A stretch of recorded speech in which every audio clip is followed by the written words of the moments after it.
Hey everybody, welcome to the Prop Shop School of Betting. Today, we're talking the Super Bowl. Super Bowl 57 is here, aka the national holiday of US sports betting.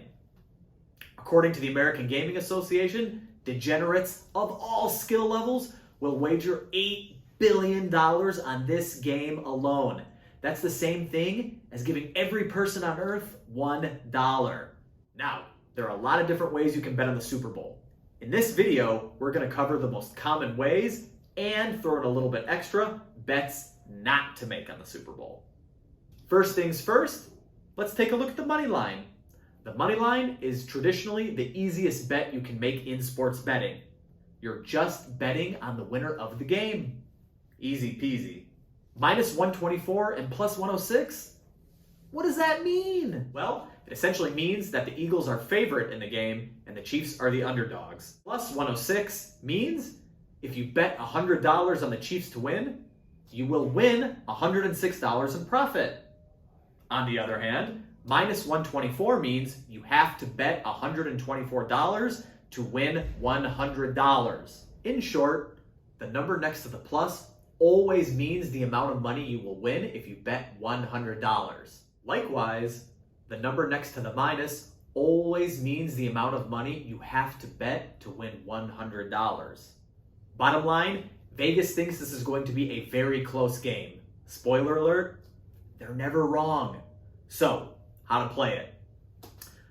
While this is going to be a very close game, there's a little bit more value to be had on the Chiefs. That's our take. Now, let's take a look at the spread. Traditionally, this is the most popular NFL bet by far, but that's starting to change. More on that later. Here we see the line on the game is 1.5, which is essentially the difference in scoring between the two teams. We see the Eagles are favored by 1.5 points. This means the Eagles are expected to win by 1.5 points. If you bet on the Eagles and they win by 1.5 points or more, you're a winner. Hey! But if you bet on the Eagles and they either lose the game or they only win by 1 point, you're a loser.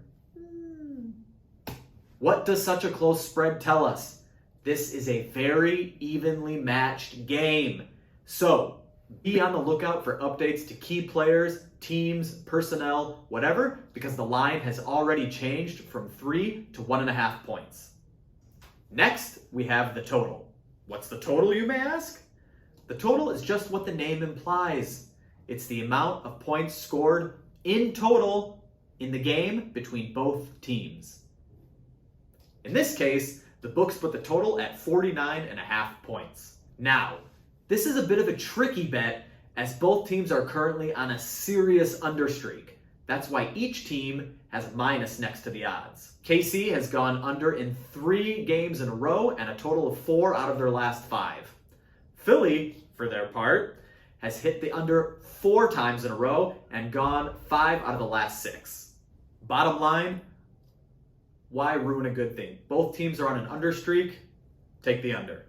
Next up, we have props. Remember when we said that spread betting was the king of the NFL? Well, that crown has officially passed to props. For example, last year, Super Bowl 56 marked the first time in the history of NFL betting that more money was wagered on a prop than on the spread of the game. Crazy. What was the prop, you may ask? Cooper Kupp to score a receiving touchdown. What does this mean? That prop betting options are growing in availability and popularity. So keep your eyes open for some good props in the Super Bowl. So, how do you bet on props in the Super Bowl? First things first, do your research. Check the teams, check the players, check the history between the two teams. You're looking for an edge that you can put your money on. Try to predict a game script. Watch for trends in each team. Is this a team that comes out fast and scores a lot in the first half? Or is this a team that starts off a little bit slowly and scores a lot in the second half? These are all factors that can work to your advantage. Finally, don't forget to compare your odds. A lot of sportsbooks offer the same bets, but at different odds. You want to bet at the sportsbook that offers the best odds on your bet, because that means more money. Finally, don't make sucker bets. Don't bet on the over-under of the national anthem. Don't bet on the color of the Gatorade at the end of the game. These are bets that all come down to luck. You want to bet with this.